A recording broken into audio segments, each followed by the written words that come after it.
Apakah Katolik penyembah patung, ikon, atau gambar? Saudara-saudari yang terkasih, akhir-akhir ini saya mendengar sangat ramai di tanah air orang berdiskusi, berpendapat, bahkan menuduh suatu kelompok agama tertentu sebagai agama penyembah berhala, agama penyembah patung, ikon, atau gambar. Saya sebagai imam Katolik yang sedang bermisi di Siberia, Rusia, dan yang sedang mengalami minus 20-an di Siberia, tergerak hati untuk sedikit menjawab, memberikan pencerahan, bahkan pembelaan terhadap tuduhan itu. Pernyataan atau tuduhan yang sama seringkali juga saya dengar banyak di Rusia. Banyak orang menuduh bahwa agama Katolik, orang Ortodoks adalah agama penyembah patung atau ikon, bukan penyembah Tuhan. Sangat menarik untuk memperhatikan dan kemudian harus dicermati secara lebih dalam pernyataan Daniel Mananta yang mengatakan bahwa umat Kristiani dalam hal ini Katolik adalah penyembah patung. Daniel menjelaskan bahwa kenapa patung yang terbuat dari kayu harus disembah. Kayu yang biasa digunakan untuk kayu bakar kok harus disembah oleh orang-orang Kristiani, dalam hal ini Katolik. Pertama-tama, saya ingin mengatakan bahwa pendapat Daniel Mananta, walaupun dia mengatakan bahwa dia hanya menyetujui pendapat orang lain atau mengutip atau berdasarkan pada apa yang tertulis dalam kitab suci, tetapi bagi saya, pendapat Daniel Mananta ini merupakan gambaran kedangkalan iman dan kegagalan dalam beragama. Semua orang yang beriman kepada Tuhan memiliki satu pemahaman bahwa Tuhan yang dia imani itu tidak pernah dia lihat. Dan karena ketidakmampuannya untuk melihat Tuhan, maka dibutuhkan apa yang dinamakan iman. Iman yang meyakinkan dia bahwa Tuhan itu ada, walaupun dia tidak pernah melihatnya. Kalau seseorang pernah melihat Tuhan, maka dia tidak membutuhkan lagi iman. Dan iman akan Tuhan itu harus diekspresikan. Dan dalam mengekspresikan imannya, seseorang membutuhkan kata, benda, dan tindakan. Seseorang yang beriman pasti dia berdoa, membaca Alkitab. Orang yang beriman membutuhkan alat atau benda, misalnya tempat atau gereja, ikon, patung, kitab suci, bahkan pakaian yang membantu dia untuk mengalami kontak batin dengan Tuhan yang dia iman. Seorang yang beriman membutuhkan ritus, membutuhkan gereja, datang ke gereja, melakukan gerakan-gerakan tertentu yang merupakan ekspresi bahwa Tuhan yang dia imani itu adalah Tuhan yang hidup dan bukan Tuhan yang mati. Tanpa kata-kata, benda dan tindakan, iman orang itu adalah iman yang mati, iman yang dangkal. Pernyataan Daniel Mananta juga merupakan ekspresi kegagalan dalam beragama. Beragama adalah urusan personal atau urusan pribadi orang yang beriman kepada Tuhan yang dia imani. Karena itu, orang yang tidak beriman atau tidak seiman, dia tidak akan pernah mengerti atau memahami bagaimana orang itu beriman dan bagaimana dia mengekspresikan imannya dalam kata, benda, dan tindakan. Beragama adalah urusan pribadi seseorang yang beriman kepada Tuhannya. Karena itu kalau ada orang yang menjelekan, bahkan mengejek orang-orang lain atau agama lain, hemat saya, orang itu sedang gagal dalam beragama. Kembali kepada pertanyaan, apakah Katolik adalah agama penyembah patung atau ikon? Di sini saya tidak menjelaskan suatu pemahaman teologis yang panjang lebar, tetapi lebih pada satu pengalaman agar kita sebagai orang-orang Indonesia yang merupakan orang dan negara yang beragama tidak dangkal dalam beriman dan tidak gagal dalam beragama. Ada satu tradisi menarik dari orang-orang Rusia yang beriman, baik Katolik maupun Ortodoks. Ketika mereka masuk dalam gereja, mereka berdoa, menunduk di depan ikon Yesus atau Bunda Maria. Dan apabila kita melihat orang yang sedang berdoa, sedang tunduk di depan ikon atau patung, kita bisa mengatakan dua hal tentang orang itu, tentang apa yang sedang dia lakukan. Pertama, on почитает икону. Dia sedang menghormati ikon. Kedua, on поклоняется Богу. Dia sedang menyembah Tuhan.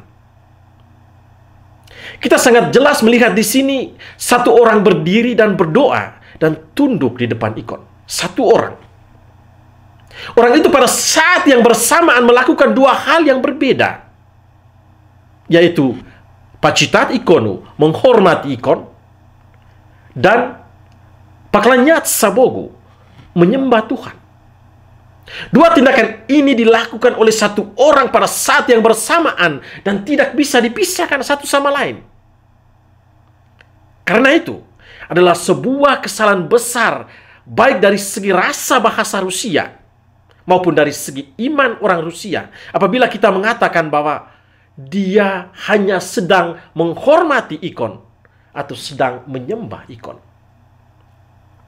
Tindakan menghormati ikon itu dibuat karena satu hal yang lebih penting, lebih tinggi, yaitu menyembah Tuhan. Jadi jelas di sini bahwa bagi orang yang sedang berdoa, yang paling penting bukan menghormati ikon, apalagi menyembah ikon, tapi yang paling penting adalah menyembah Tuhan. Orang itu tidak akan menghormati ikon kalau dia tidak beriman dan tidak menyembah Tuhan. Menghormati ikon untuk menyembah Tuhan. Jadi patung atau ikon adalah alat yang dipakai orang beriman untuk mengalami perjumpaan pribadi dengan Tuhan dalam doa. Karena itu penghormatan terhadap patung dan ikon terjadi pada saat atau ritus doa. Maka sangatlah wajar kalau patung atau ikon tidak lagi dihormati seperti saat orang sedang berdoa. Misalnya, ketika patung atau ikon itu patah atau rusak, atau tidak lagi disimpan pada tempatnya, atau tidak lagi dipakai dalam gereja, maka dia patung atau ikon itu tidak lagi dalam tanda petik ya, tidak lagi dihormati seperti saat orang berdoa di depan patung atau ikon itu. Kalau Daniel Mananta menggunakan pendasaran kitab suci Yesaya bab 44 ayat 13 sampai 20 yang mengatakan bahwa kenapa orang harus menyembah patung yang terbuat dari kayu, bahkan kayu sisa bakaran untuk roti dan penghangat tubuh. Isi perikop ini dipakai oleh Daniel Mananta untuk mengatakan bahwa orang Katolik yang berdoa di depan patung adalah penyembah berhala. Hemat saya, kesimpulan ini adalah sebuah kesimpulan yang sangat sempit, sangat kerdil, sangat dangkal, dan tidak tahu konteks keseluruhan perikop Yesaya bab 44 ayat 13 sampai dengan 20. Dalam kitab Yesaya bab 44 sangat jelas bahwa yang mau dikedepankan adalah peringatan kepada umat Israel bahwa Tuhan itu hanya satu dan tidak ada Tuhan atau Allah yang lain. Peringatan itu lahir karena umat Israel yang telah mengalami pertolongan dan rahmat Tuhan itu berpaling daripadanya dan menciptakan Allah baru, Allah sendiri, dengan membuat patung yang mereka sembah. Dalam konteks ini, pertama-tama, kaum Israel memutuskan hubungan dengan Tuhan, tidak lagi beriman kepada Tuhan, tidak lagi menyembah Tuhan. Mereka kemudian menciptakan Tuhan yang baru dalam bentuk patung dari kayu yang biasa mereka gunakan untuk membakar roti dan menghangatkan tubuh. Tindakan menyembah berhala umat Israel ini bisa dibandingkan dengan sikap para nabi atau orang-orang benar dalam kitab suci Perjanjian Lama yang selalu menyembah Tuhan, yang selalu berdoa di depan patung dan gambar-gambar. Misalnya dalam kitab Mazmur bab 5 ayat 8. Tetapi aku berkat kasih setiamu yang besar, aku akan masuk ke dalam rumahmu, sujud menyembah ke arah baitmu yang kudus, dengan takut akan Engkau. Di sini kita lihat Nabi Daud karena merasakan kasih Tuhan, dia datang berdoa di gereja di depan Bait Kudus. Tanpa adanya kasih Tuhan, Daud tidak datang ke gereja. Dia memiliki hubungan kasih dengan Tuhan yang dia sembah. Demikian juga saudara-saudari dalam kitab suci Perjanjian Baru, Lukas bab 24 ayat 53. Mereka, dalam hal ini para rasul, selalu ada dalam bait Allah dan memuliakan Allah. Jadi kita bisa melihat bahwa apa yang dibuat oleh para nabi dan para rasul ini diterima oleh Allah, diizinkan oleh Allah. Mereka berdoa di gereja di mana ada patung atau ikon. Lalu apa yang menjadi atau mendasari bahwa Allah menyetujui tindakan berdoa di depan patung seperti yang dilakukan oleh para nabi dan para rasul ini? Hanya ada satu pendasaran utama yang tidak bisa disangkal, bahwa Yesus telah menjadi manusia dan tinggal di antara kita. Dan Yesus inilah yang telah menjadi manusia, inilah yang merupakan gambar Allah yang tidak kelihatan. Yesus adalah gambar Allah yang tidak kelihatan. Kita bisa baca dalam surat kedua Rasul Paulus kepada jemaat di Korintus bab 4 ayat 4. Dan surat Paulus kepada jemaat di Kolose bab 1 ayat 15. Yesus adalah anak Allah yang menjadi manusia. Dia pernah hadir dalam sejarah umat manusia. Jadi tidak salah kalau orang membuat patung Yesus, karena memang Yesus pernah ada dalam hidup kita, dalam hidup manusia. Tetapi bukan patung itu yang disembah, melainkan Yesus yang disembah. Para umat Katolik yang terkasih, kita tidak menyembah patung yang ada di rumah atau di gereja. Kita hanya menyembah Tuhan karena kita memiliki iman bahwa Tuhan itu adalah kasih, Tuhan itu adalah cinta. Kalau kita mencintai Tuhan seperti orang yang sedang jatuh cinta, kita pasti mengekspresikan iman dan cinta itu dalam kata, tindakan, atau alat. Karena itu tugas kita adalah berdoa, ya Tuhan, tambahkanlah imanku. Hanya dengan iman, kita tidak pernah jatuh dalam praktik penyembahan berhala.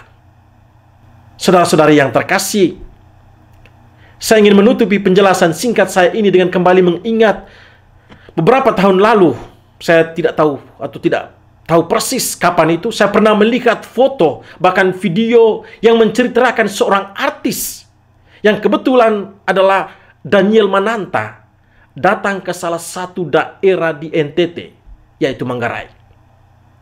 Dia datang menghadiri pemberkatan satu gereja Katolik. Gereja itu dibangun dengan Daniel Mananta sebagai pendonor utama. Daniel Mananta datang dan dia diterima secara adat oleh orang Manggarai, kemudian mengikuti acara puncak pemberkatan gereja. Daniel berdoa dan ambil bagian secara aktif dalam ritus pemberkatan gereja itu. Saudara-saudari, menjadi pertanyaan, apakah sifat baik hati dari Daniel Mananta yang sudah menjadi pendonor untuk membangun gereja, kemudian datang dan hadir secara aktif dalam ritus pemberkatan gereja itu, adalah sebuah kesalahan besar dalam hidupnya karena sedang menyembah berhala? Apakah saat itu Daniel Mananta sedang menyembah gereja, sedang menyembah patung Yesus yang dia bangun sendiri? Mari kita sama-sama menjawab.